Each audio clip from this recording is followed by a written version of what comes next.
अब तक आपने पढ़ा। उमेश को अब निर्मला से एक पल की भी दूरी बर्दाश्त नहीं हो रही थी। अब इसे इन तांत्रिकों का चमत्कार कहा जाए या फिर ईश्वर का आशीर्वाद। उमेश का मन अब पूरी तरह बदल चुका था। सारे लोगों के सो जाने के बाद वह चुपचाप दलान से निकलकर घर के आंगन में पहुंच गया और उस कमरे की तलाश करने लगा जिसमें निर्मला सोई हुई थी। थोड़ी देर के बाद उसे एक कमरे की मध्यम रोशनी में निर्मला दिखाई दे गई, जो श्वेता के साथ बेखबर सोई हुई थी।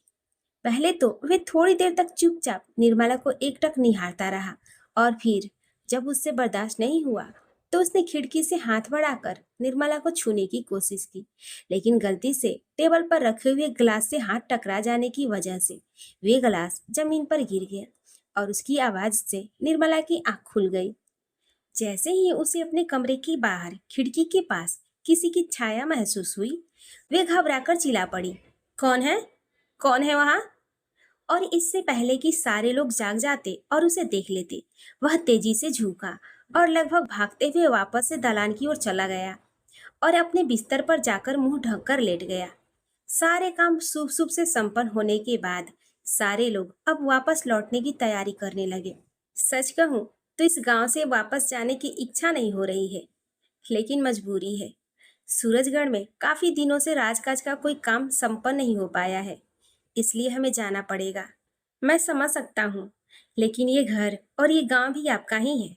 आपकी जब भी इच्छा हो आप आ सकते हैं, हमें खुशी होगी।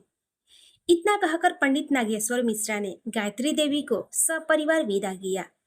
गायत्री देवी की गाड़ियां वापस सूरजगढ़ की ओर लौट रही थी। श्वेता विक्रम के कंधे पर सर टिकाए हुए गाड़ी में आराम से अपने सपनों में तल्लीन थी। सारे लोग अब अपने मन में आगे की योजनाएं बना रहे थे। इनमें से एक उमेश भी था। निर्मला के साथ जल्द से जल्द अपने घर पहुंच जाना चाहता था, लेकिन निर्मला, उसके मन में तो किसी तरह की कोई भावना ही नहीं थी। अपनी खुशियां, अपने सपने तो काफी पीछे छोड़ाई थी, लेकिन यहाँ गांव में आकर उसे फिर से जीने की इच्छा होने लगी थी। गायत्री जी, यदि आप बुरा ना माने तो आप हमें हमारे घर तक ही छोड़ दें। कैसी बातें करते हैं उमेश जी?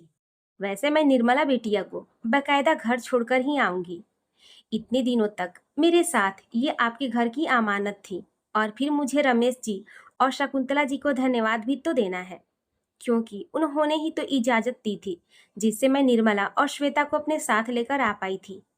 गायत्री देवी की बात सुनकर उमेश खामोश हो गया और थोड़ी चिंतित भी, क्योंकि यहाँ तक तो सब कुछ ठीक था, लेकिन अब वापस अपने घर जाने के बाद वहां पर घर वालों का कैसा रवैया होगा? वे निर्मला को उसके साथ रहने देंगे भी या नहीं? ये सब सोच सोच कर उसे घबराहट होने लगी। और उधर गायत्री देवी अपने मन में सोच रही थी कि काश उनकी बड़ी बहू जाया का कुछ आता पता चल पाता, ताकि अब वे उसे सारी बात बताकर समर की जिंदगी में वापस ले आती। और इधर श्वेता और विक्रम दोनों हाथों में हाथ डाले हुए अपने भविष्य की योजनाएं बना रहे थे। इस बार तो श्वेता ने अपने मन में विचार बना रखा था कि वे हर हाल में अब विक्रमजीत को लेकर किसी हिल स्टेशन पर घूमने को जाएगी, और इतने दिनों से जो जिंदगी में उथल पुथल चल रहा था उन सबको भूलकर फिलहाल वे अपनी पर्सनल लाइफ को एंजॉय करेंगे। इस तरह सारे लोग अपने अपने विचारों में खोए हुए थे और भविष्य की नई योजनाएं बना रहे थे। अपने वादे के मुताबिक गायत्री देवी ने निर्मला और श्वेता को उसके घर पर उतारा। दोनों को देखकर शकुंतला और रमेश जी दोनों के चेहरे पर खुशी और शांति के भाव आ गए। लीजिए भाई साहब, मैं आपकी दोनों बच्चियों को सकुशल वापस आपके पास ले आई हूँ। मैं आपको धन्यवाद भी देती हूँ, और इसके साथ ही मैं ताउम्र आपकी एहसानमंद रहूंगी कि आपकी दोनों बच्चियों के कारण मेरे खानदान पर लगा हुआ अभिशाप खत्म हुआ। इसमें एहसान की क्या बात है? आखिर हम सब एक ही तो है, और एक दूसरे पर आई हुई मुसीबत को यदि संभव हुआ तो दूर करना तो फर्ज बनता है। कहते हुए रमेश जी ने गायत्री देवी को रुकने का आग्रह किया, लेकिन फिलहाल तो गायत्री देवी को कहीं भी रुकना नहीं था, क्योंकि उन्हें जल्द से जल्द वापस सूरजगढ़ जो पहुंचना था। जाने से पहले एक विनती और करना चाहती हूँ। यदि आप आज्ञा दें तो अपने खानदान की छोटी बहू श्वेता को अपने साथ वापस ले जाऊं। ये भी भला कोई पूछने वाली बात है? श्वेता आपके खानदान की अमानत है। अगर वे जाना चाहती है तो आप बेशक ले जा सकती हैं। हमें बहुत खुशी होगी। क्यों श्वेता, आप चलेंगी ना हमारे साथ? गायत्री देवी के पूछते ही श्वेता ने शर्माकर अपनी नजरें नीचे कर ली और फिर थोड़ी देर बाद गायत्री देवी श्वेता को अपने साथ लेकर सब परिवार सूरजगढ़ की ओर रवाना हो गई। रमेश और शकुंतला दोनों बहुत खुश थे कि सही मायनों में आज उनकी बेटी का घर बसा है। लेकिन अभी दूसरे पल ही वे दोनों उदास हो गए, क्योंकि निर्मला का ध्यान आते ही उनके दिलों पर एक चोट सी लगी। इधर निर्मला अपने कमरे में जा चुकी थी, लेकिन तभी रमेश जी ने उमेश को निर्मला के कमरे में चोरों की तरह जाता हुआ देखा। अगर सब कुछ नॉर्मल होता और निर्मला एवं उमेश का रिश्ता सामान्य होता तो रमेश जी को कोई चिंता नहीं होती।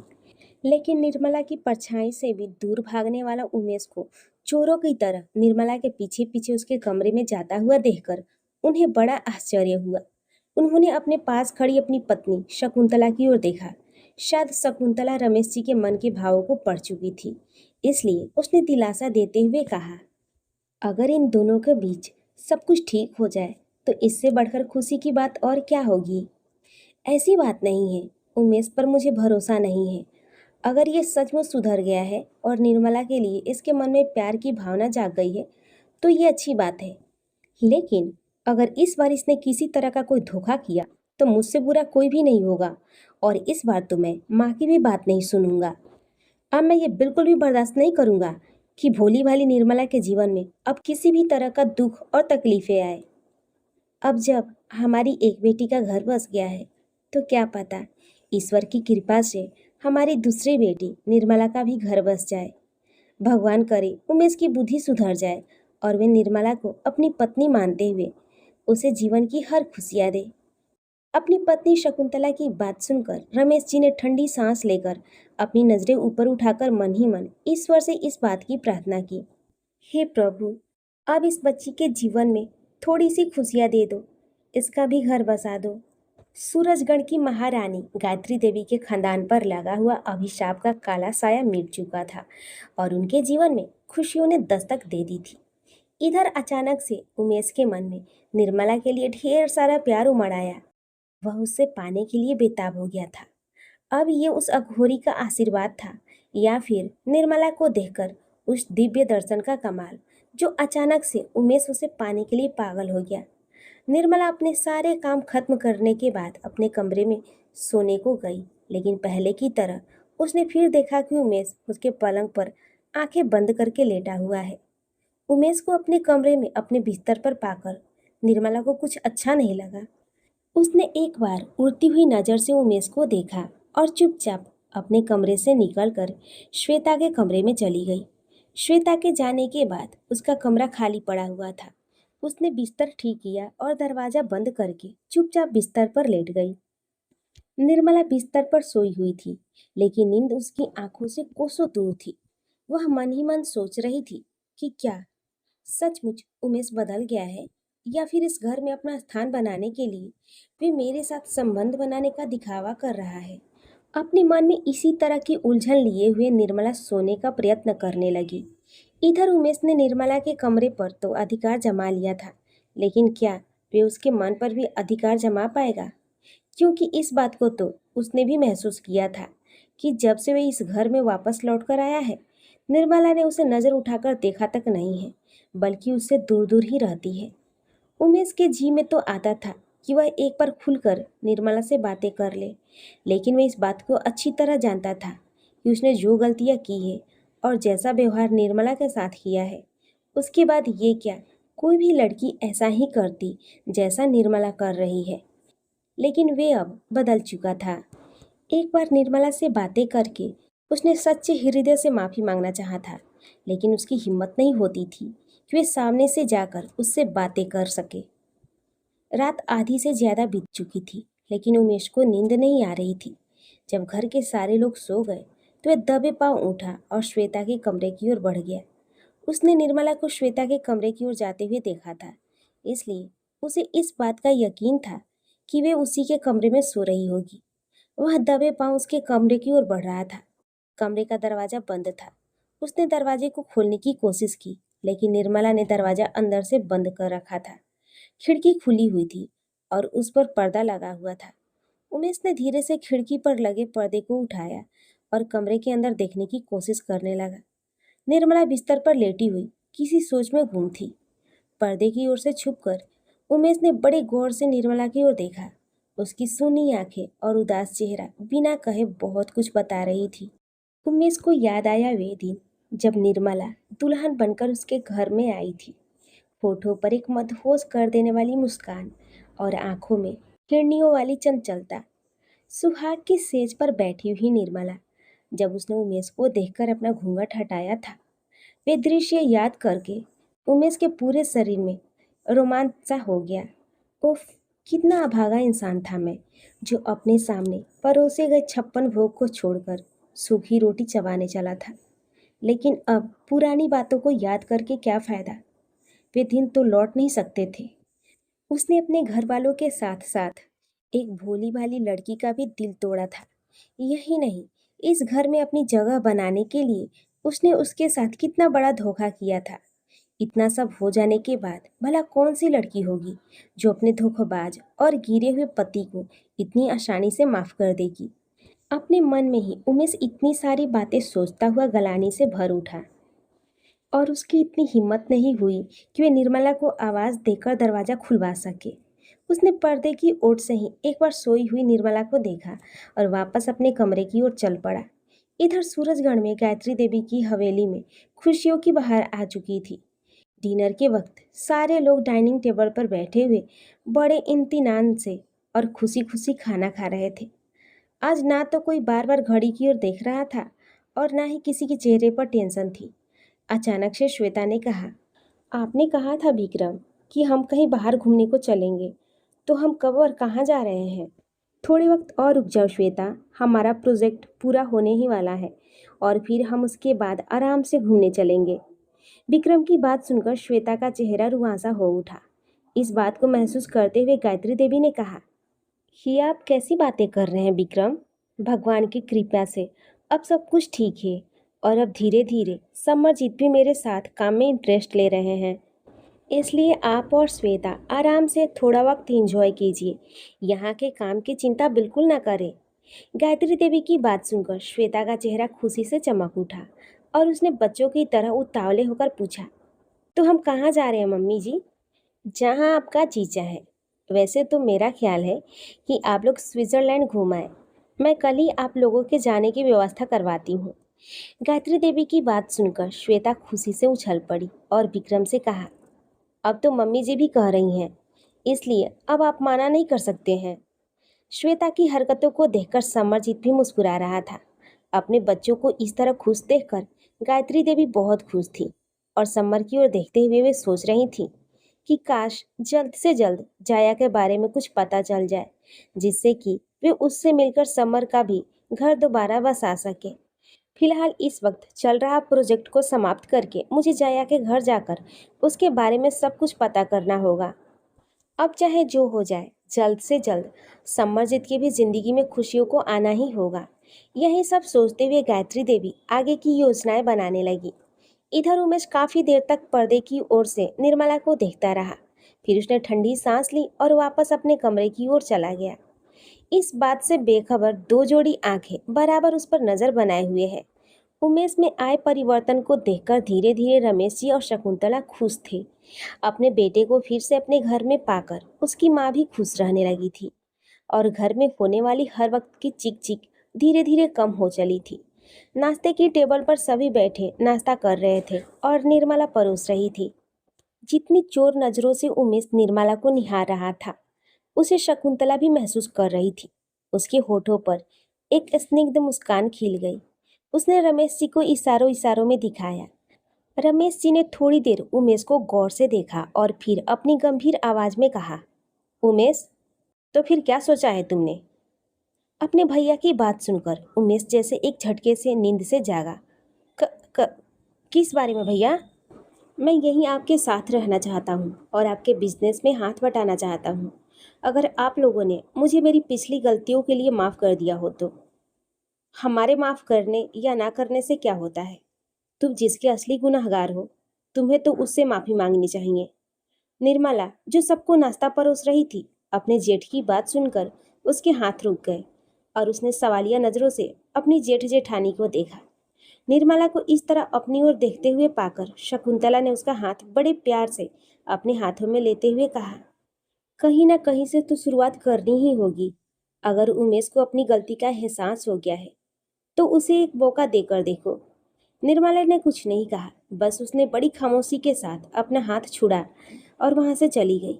उसे इस तरह जाता हुआ देखकर उसकी सास ने जले भुने स्वर में कहा, अकड़ तो देखो इसकी। इससे पहले कि वे और कुछ बोलती, उमेश ने अपनी माँ के हाथों पर अपना हाथ रखते हुए कुछ और ना कहने का इशारा किया। हमें निर्मला को कुछ और वक्त तो देना ही होगा माँ, क्योंकि मैंने जितने दुख उसे दिए हैं, जितने धोखे उसे दिए हैं, उन सब के कारण उसे मुझ पर यकीन करने में थोड़ा वक्त तो लगेगा ही। शकुंतला और रमेश जी उमेश की बातों को सुनकर बड़े गंभीरता से उसका आलंकन करने लगे, क्योंकि आज उन्हें उसकी बात में सच्चाई नजर आ रही थी। अब निर्मला को किसी भी तरह समझा बुझाकर कहना होगा कि वे उमेश को एक मौका और दे। किसी भी तरह इन दोनों की घर गृहस्थी बस जाए और इनके जीवन में खुशियां आए। शकुंतला यही सोचकर उन दोनों को मिलाने का उपाय कर रही थी। इधर निर्मला अपने कमरे में आकर बिस्तर पर गिरकर फूट फूट कर रो रही थी। उसके मन में बार बार यही ख्याल आ रहे थे कि क्या उसकी कोई अहमियत नहीं, उसकी कोई भावनाएं नहीं। जब चाहा उसे ठुकरा दिया और जब चाहा अपनाने के लिए आ गए। न जाने कितनी देर तक वे इसी तरह रोती रही। तभी उसे अपनी पीठ पर किसी के स्पर्श का एहसास हुआ। चौंकते हुए वह एक झटके के साथ पलटी। उसने देखा पलंग पर बैठा हुआ उमेश सर झुकाए हुए बड़ी कतार नजरों से उसे देखता हुआ उसे सांत्वना देने का प्रयास कर रहा था। वे एक झटके के साथ उठी और घुटनों में अपना मुंह छुपाते हुए बिस्तर पर बैठ गई। रोने की वजह से उसका चेहरा लाल सुर्ख हो गया था। मैं जानता हूँ निर्मला कि मुझे माफ़ करना इतना आसान नहीं है, लेकिन मैं सचमुच अपनी पिछली गलतियों के लिए बहुत शर्मिंदा हूँ और तुमसे माफ़ी मांगता हूँ। तुम्हारा खोया हुआ वक्त तो मैं तुम्हें नहीं लौटा सकता हूँ, लेकिन हाँ, इतना वादा ज़रूर करता हूँ कि आज के बाद मेरी वजह से तुम्हारी आंखों में आंसू कभी नहीं आएंगे। निर्मला ने कुछ नहीं कहा। वे बस चुपचाप हिचकियां लेकर रोती रही। उमेश की हिम्मत नहीं हो रही थी कि वे आगे बढ़कर उसके आंसू पोंछे, लेकिन फिर भी उसने कांपते हाथों से डरते डरते निर्मला के सर पर हाथ रखा और उसका चेहरा उठाते हुए उसने उसके आंसू पोंछे। निर्मला को छूते ही मानो उसके शरीर में हजारों वोल्ट का करंट दौड़ गया और फिर उसने बिना कुछ सोचे उसे अपनी बाहों में भर लिया। उसे इस तरह रोते हुए देखकर उमेश की आंखों में भी आंसू आ गए, क्योंकि वे इस बात को अच्छी तरह जान रहा था कि उसके सारे दुख और अपमान का कारण सिर्फ और सिर्फ वही है। शायद इतने दिनों में निर्मला भी उसमें आए हुए बदलाव को महसूस कर रही थी और फिर उसने भी शकुंतला की ओर अपने मन की बात मानते हुए उमेश को एक और मौका दे दिया। दोनों एक दूसरे के गले लगे हुए आंसू बहा रहे थे। शायद इतने सालों के गिलवे शिकवे और मन के मैल को धो रहे थे। इधर शकुंतला निर्मला को इस तरह जाते हुए देखा तो उसे समझाने के लिए वे उसके कमरे की ओर जाने लगी, लेकिन जैसे ही उसने दरवाजे पर पैर रखा तो उसकी आंखों के आगे जो दृश्य आया उसे देखकर एक बारगी तो चौंक गई, लेकिन दूसरे ही पल उसके होठों पर बड़ी प्यार भरी मुस्कान खिल गई। वे उल्टे पांव कमरे से बाहर निकल गई और जाते जाते धीरे से दरवाजे को बंद कर दी गई। शकुंतला को इस तरह मुस्कुराते हुए देखकर रमेश जी ने पूछा, तुम तो घबराई हुई सी निर्मला को मनाने गई थी, लेकिन ऐसा क्या हुआ कि तुम इस तरह खुशी खुशी मुस्कुराती हुई आ रही हो? वही हुआ जिसका हमें इतने सालों से इंतजार था। आज एक सरिता सागर में समा गई। दो टूटे हुए दिलों का मिलन हो गया है। अब तो भगवान से यही प्रार्थना है कि इन दोनों की जोड़ी को किसी की नज़र ना लगे। तो इसका मतलब निर्मला ने उसको माफ़ कर दिया? हाँ, मैं खुद अपनी आंखों से देखकर आ रही हूँ। अब तक तो निर्मला ही रोती आई है, लेकिन आज उसके साथ साथ उमेश भी रो रहा है। शकुंतला की बात सुनकर रमेश जी के मन को भी बहुत सुकून मिला और उन्होंने ईश्वर को लाख लाख धन्यवाद दिया कि उनके घर की दोनों बेटियों के जीवन में खुशियां लौट आई है।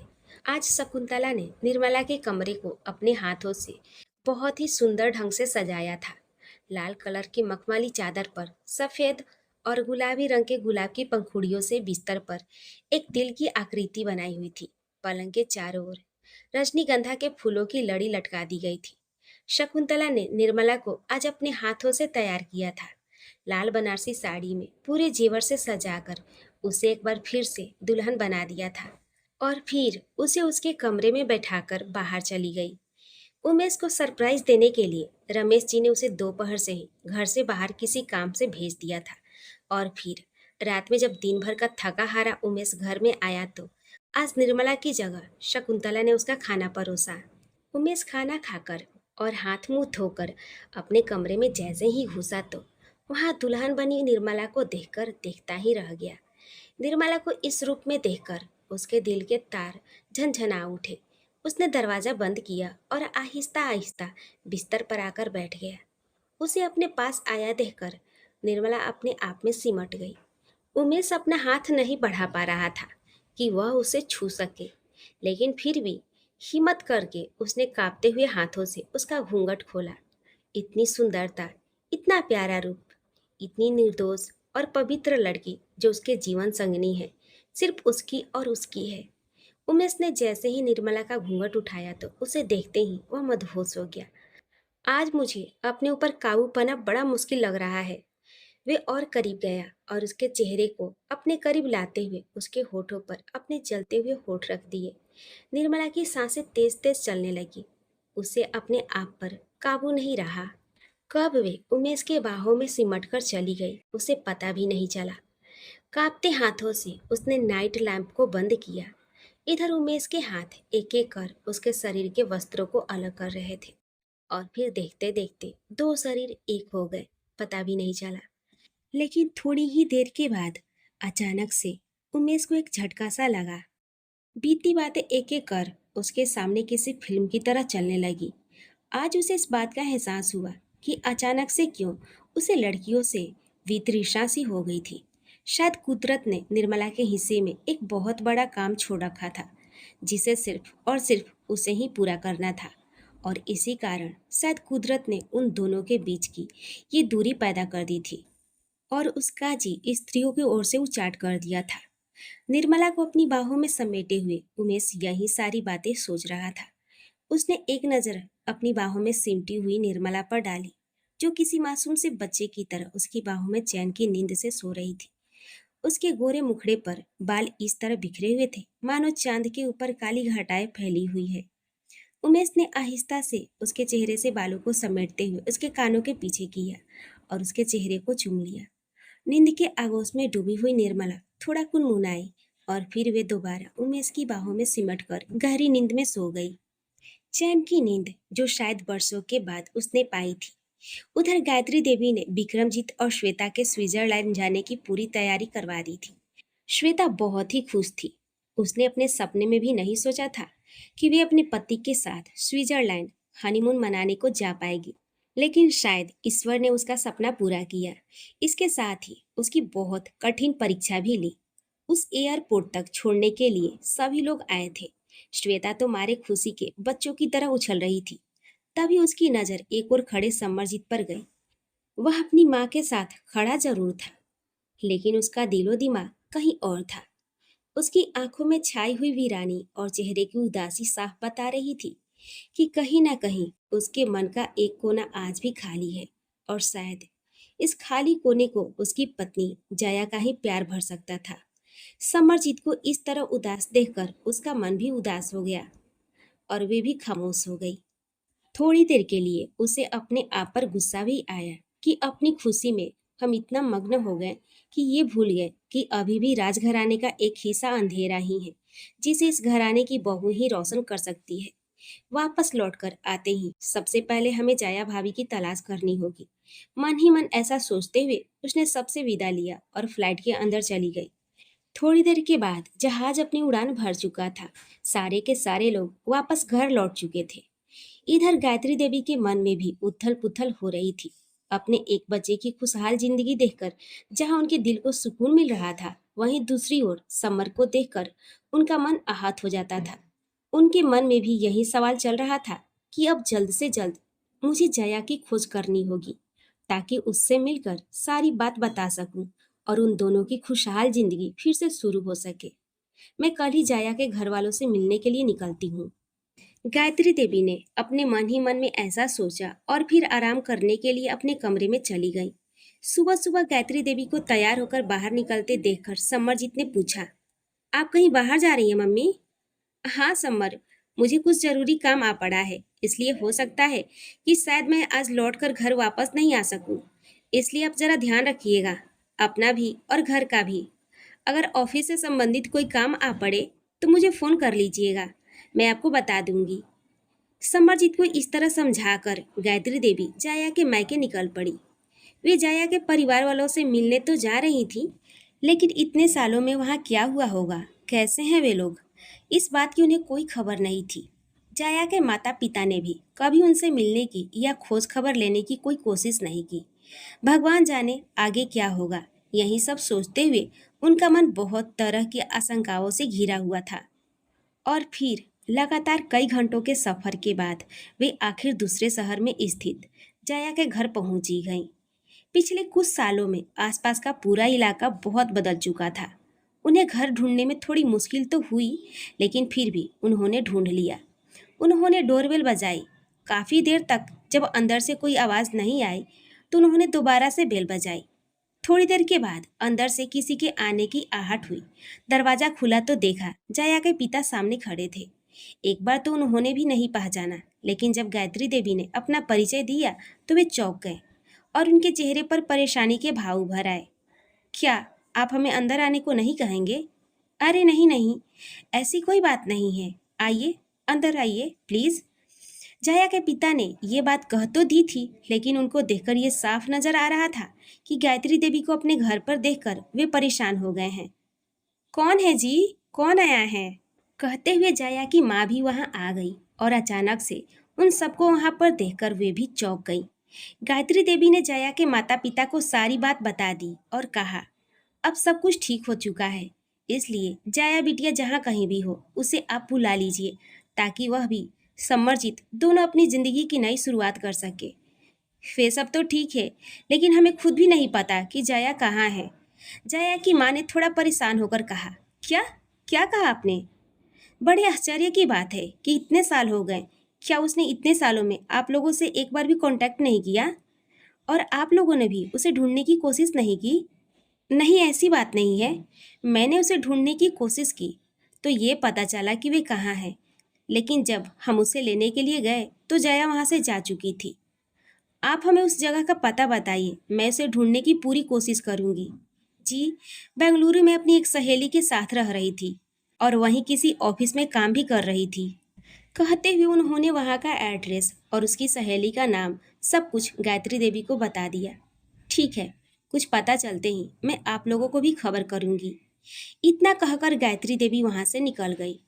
उस घर की हालत देखकर उन्हें विश्वास हो गया था कि जया ने एक बार घर से जाने के बाद अपने माता पिता से कोई संपर्क नहीं किया था, क्योंकि उनकी माली हालत बहुत खराब दिखाई दे रही थी।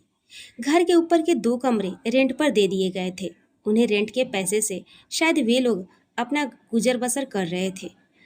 अब मुझे जल्द से जल्द बेंगलुरु में किसी के द्वारा जया का पता लगवाना होगा। ऐसा मन में सोचती हुई वे वापस सूरजगढ़ की ओर लौट गईं।